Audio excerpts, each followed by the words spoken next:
하고 싶은 걸 직접 해봐야 되는 거. 체험. 직접 체험해보고 직접 경험해보는 거. 옆에 계신 분은요?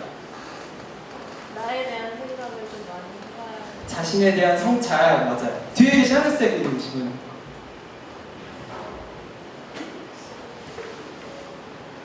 고민을 좀 많이 해봐야 돼. 네? 고민을 좀 많이 해봐야 돼. 고민을 좀 많이 해. 뒤에 계신 검은색 옷 입으신 분 들어볼게요.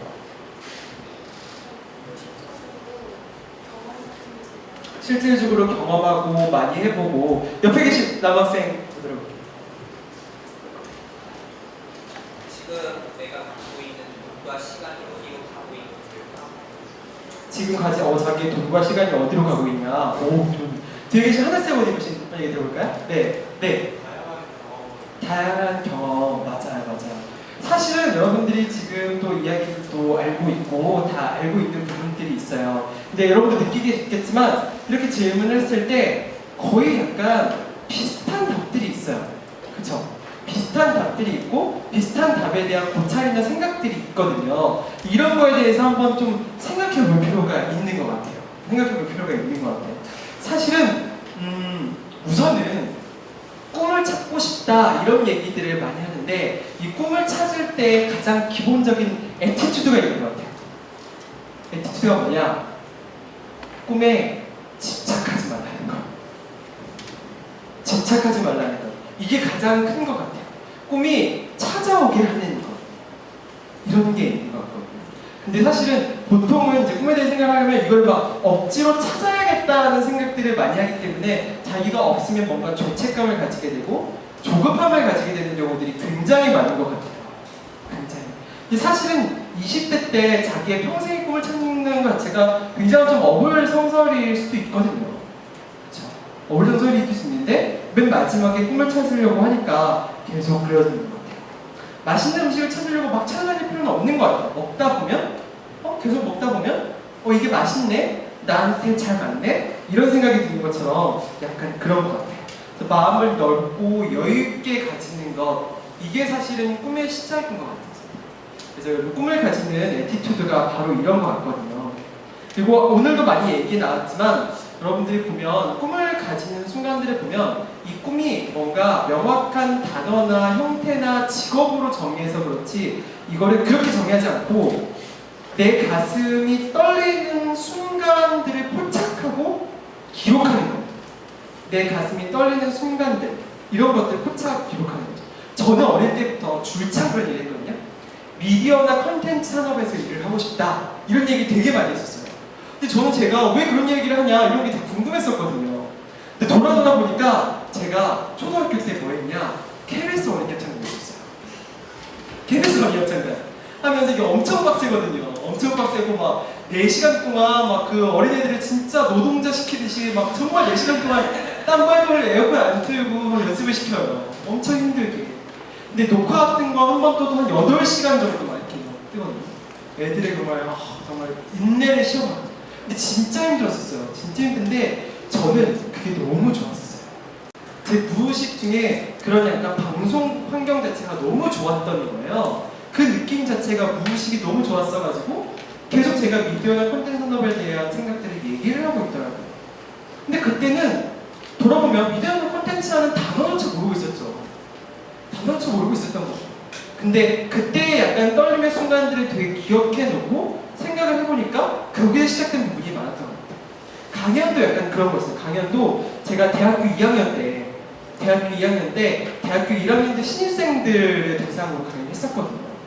정말 못했죠. 정말 못했는데 그때 한번 했던 그 짜릿한 희열 이런 게 그 무엇과도 대체할 수 없는 느낌이었어요. 그렇죠? 인생의 그런 순간들은 한 번씩은 있는 것 같아요. 그렇죠? 저도 그 대학교 졸업하고 컨설팅을 들어갈 때 컨설턴트가 되는 게 꿈이야. 컨설팅에서 들어간 게 꿈이야. 이런 게 아니었어요. 제가 짜릿한 희열을 느끼는 순간이 어떤 순간이냐면 애들이 같이 모여서 밤새 토론하고 밤새 팀플하는 거 이게 너무 좋았던 거예요. 애들은 너무 싫어하는데 막 애들 모아다가 밤새 이야기하고 밤새 토론하고 막 밤새 무언가 만들고 피트하고 이런 게 너무 좋았던 거예요. 근데 그걸 할 수 있는 게 무엇이냐 보다 보니까 컨설팅을 보게 됐고 그걸 하게 되었던 거죠. 그걸 하게 되었던 거예요. 돌아보면 사실은 꿈이 막 뭔가 정의된 걸 이뤘던 게 아니라 내가 정말 가슴 떨리는 순간들을 포착해놓고 이거를 기록해놓는 것만으로도 내 꿈의 방향성이 나오기 시작하더라고요. 그렇죠? 그래서 지금 뭔가 문제를 풀어 내 꿈이 뭐하는 거에 대해서 맨 마지막 답이 이거라면 이 답은 한 번에 답할 수가 없어요. 근데 내가 가슴이 떨리는 순간들을 차곡차곡 쌓아놓다 보면 내가 이런 방향으로 원하는구나 이런 생각들에 대한 그림이 나오기 시작하는 거죠. 이런 그림들. 그래서 여러분들이 다시 돌아와서 내가 가슴이 떨리는 그 희열의 순간들이 무엇일까 이거에 대해서 한번 과거를 쭉 다 돌아보고 옛날부터 그런 순간들을 기록하고 그게 나아가서 앞으로 어떤 순간이 될 수 있을까 이런 것들을 생각해 보는 거죠. 그러면 사실은 그게 꿈을 찾아가는 징검다리가 되는 것 같아요. 근데 사실은 이런 것도 잘 없으신 분들이 많아요. 그쵸? 이런 것도 아예 없으신 분들이 있으시거든요. 근데 이런 분들이 가장 먼저 해야 하는 연습은 이런 것 같아요. 호불호를 명확히 하는 연습. 호불호를 명확히 하는 연습. 사실은 한국 사회가 외부에서의 조음을 계속 받아들이다 보니까 내가 좋고 싫고에 대해서 말함에 대해서 굉장히 어려워하는 경우들이 많거든요. 어떤 사람을 봤을 때 내가 저 사람은 좋아 싫어. 내가 어떤 음식을 먹었을 때 좋아 싫어. 어떤 음악을 들었을 때 좋아 싫어. 그쵸? 이런 거에 대해서 정의를 할 수 있게 되면 가슴 떨리는 순간이 더 생기게 됩니다. 왜냐면 자기가 좋은 순간들이 더 많아지니까. 그쵸? 그래서 오히려 저는 감성적인 사람들이 오히려 자기의 꿈을 찾는 경우가 더 많은 것 같아요. 그쵸? 가슴이 쉽게 떨리는 사람들. 그쵸? 이런 사람들이 더 쉽게 자기의 꿈을 찾는 경우들이 많은 것 같아요. 그래서 자신의 호불호를 명확히 하는 연습들, 이런 순간들이 가지는 게 그 퀄리티나 이제 이런 순간들의 진폭들을 많이 느끼게 하고요. 동시에 다양한 경험도 사실은 이런 차원인 거예요. 다양한 경험도 막 많이 해봐서 많이 느낀다기보다는 이렇게 쭉 해보다 보면 어느 순간 자기의 가슴이 떨림이 느껴지는 순간들이 있거든요. 그렇죠? 근데 이 가슴이 떨림이 느껴지는 순간들, 이 다양한 경험의 실체는 뭐냐면 이 다양한 경험은 쓸데없는 경험이에요. 쓸데없는 경험. 그러니까 자기의 꿈에 대해서 직결되고 이게 필요해서 하는 경험이 아니라 정말로 다양하다는 거의 정의 자체는 쓸데없는, 이거는 왜 하는지 모르는 이런 경험들을 쭉 하다 보면 자신의 가슴이 떨리는 순간들을 보게 됩니다. 그렇죠? 근데 저는 아까 아침에 얘기했던 KBS 어린이합창단 대표적인 쓸데없는 짓이에요. 그렇죠? 2학년 때 1학년 대상으로 강연하는 건 대표적으로 쓸데없는 짓이거든요. 근데 저가 또 자랑스러워하는 경험 중에 하나가 대학교 선생님 바로 입사 전에 홍콩에서 열린 세계 쇼핑대회 나갔었거든요. 38개국에서 쇼핑하는 사람들 2명씩 모아가지고 쇼핑을 한 다음에 PT를 하는 거예요. 그래서 그걸 최종 1등해서 다이아몬드를 받았었거든요. 대표적인 쓸데없는 경험이에요. 근데 제일 자랑스러운 경험이거든요. 근데 사실 그런 경험들에서 오히려 되게 가슴 떨리는 순간들이 오더라고요. 정말 우연한 조음. 근데 이거는 하늘의 축복이라고도 얘기를 했었는데 그런 직접 경험들을 다양한 쓸데없는 경험들을 하다 보면 그런 순간들을 접촉할 그런 접촉면이 되게 많아지는 거죠. 그래서 감성적인 사람과 다양한 경험을 많이 하는 사람일수록 자기의 꿈을 만날 경우들이 굉장히 많습니다. 그래서 이런 순간들을 가지게 되면 자기가 어떤 모습이 될지에 대한 생각도 굉장히 중요하거든요. 그 다음부터는 이게 좀 생각을 해도 아까 말씀드린 자기 가슴 떨리는 순간 이게 좀 구체성으로 안 나오니까 좀 답답함들이 있어요. 정말 좀 답답한 부분들이 있거든요.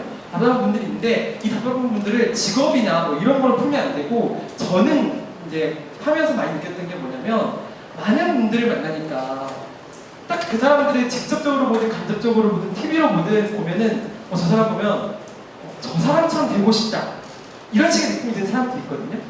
그런 사람들을 또 싹 다 이미지를 캡처해가지고 핸드폰에 다 모아놨던 거예요. 저 사람처럼 되고 싶다 이런 모습들. 그러면 그 모습들에 대한 그림들이 조금씩 그려지기 시작하는. 근데 저는 정말 되고 싶은 사람들 막 이런 얘기하면서 그 기업가들 중에 옛날엔 잘 모르고 지금 많이 얘기했지만 그리고 버진그룹의 리처드 브랜슨 이런 분들이 있거든요. 근데 스티븐 잡스나 이런 분들은 별로 봤을 때 나 내 가슴 뛰게 한다 그리고 다른 사람 굉장히 좋아하시는 분들이고 버진의 리차벨스 같은 경우는 정말 글자시고 정말 자기 자신의 모습이 되는 분들인데 이런 분을 보면 아주 되고 싶다라는 생각이 들더라고요. 아 저런 분처럼 돼야지? 라는 생각을 갖게 좀 있었어요. 근데 최근에 본 분은 이분이었어요. 여러분들 잘 아시는 카네기, 데일 카네기의 인간관계론. 이제 카네기 자서전을 최근에 읽었거든요. 저는 최근에 보니까 이 사람이 이런 이론들을 정리하고 정말 사람들에게 좋은 영향을 미치고 이런 인물에 대해서 설명을 못했는데 이런 인물처럼 되고 싶다는 생각이 들더라고요. 근데 이런 인물들이 아무도 잘 모르는 인물들이지만 이런 인물들은 되고 싶다는 생각이 드니까 내가 갈 방향에 대해서 조금씩 되게 명확해지게 되더라고요. 그렇죠? 무언가를 하고 이런 거에 대해서 점점 불명확해지면 가슴 떨리는 순간들을 모아놓고 동시에 자기가 좀 되고 싶은 모습들, 자기가 저 사람처럼 되고 싶다 이런 모습들을 많이 모아놔둬요. 근데 이게 무엇이냐? 이게 간접 경험의 실체예요. 간접 경험의 목적점이 이겁니다. 간접 경험을 했을 때 이거에 나오는 아웃풋이 정말 내가 닮고 싶은 사람들 이런 모습들을 정리하고 모아놔두는 것, 이게 사실은 간접 경험의 실체인 것 같아요. 이런 그림들을 모아놔두면은 사실은 자기의 꿈의 방향성이 생기고 그 방향으로 나아가게 돼요. 그렇죠? 사실은 그 김어준 씨 강연에 대해서 얘기했지만 사람이 자기의 계획을 세운다 이런 게 신의 관점에서 봤을 때는 얼마나 어이없는 웃긴 짓이겠냐 이런 얘기를 하거든요. 너희가 뭘 한다고 약간 이런 식인 거예요. 근데 실제로 보면 점점 더 그렇지만 우리가 3년 후, 5년 후를 예측하기가 굉장히 어려워지고 있는 거거든요. 그래서 3년 후에 뭐가 될래, 5년 후에 뭐가 될래가 정의를 하면 이게 맞을 수가 없는 거예요. 맞을 수가. 그래서 정말 그 많은 자기계발서 나오지만 저도 했었지만 20살 때 자기가 몇 살 때 무엇이 되고 몇 살 때 무엇이 되고 몇 살 때 무엇이 되고 근데 이런 것도 굉장히 필요하죠. 근데 지금은 이게 굉장히 좀 무의미할 수 있다고 생각하는 게 그때 생각했던 직종이 없을 수도 있고 미래에는 말도 안 되는 게 생길 수도 있는데 이런 거를 정의하는 것 자체가 어불성설이 될 수가 있겠더라고요. 그래서 시대가 바뀌는 거에 따라서 꿈이 바뀌는 것 같아요. 오히려 꿈이 정말 구체적인 형태라기보다는 방향성 이런 거를 정의를 하게 되면 자기가 어디를 갈지 나아갈 수 있는 것 같아요. 그 방향성은 가슴 떨리는 순간들과 되고 싶은 모습들 이런 것들을 정의를 하게 되면 꿈을 찾을 수 있게 될 수 있어요.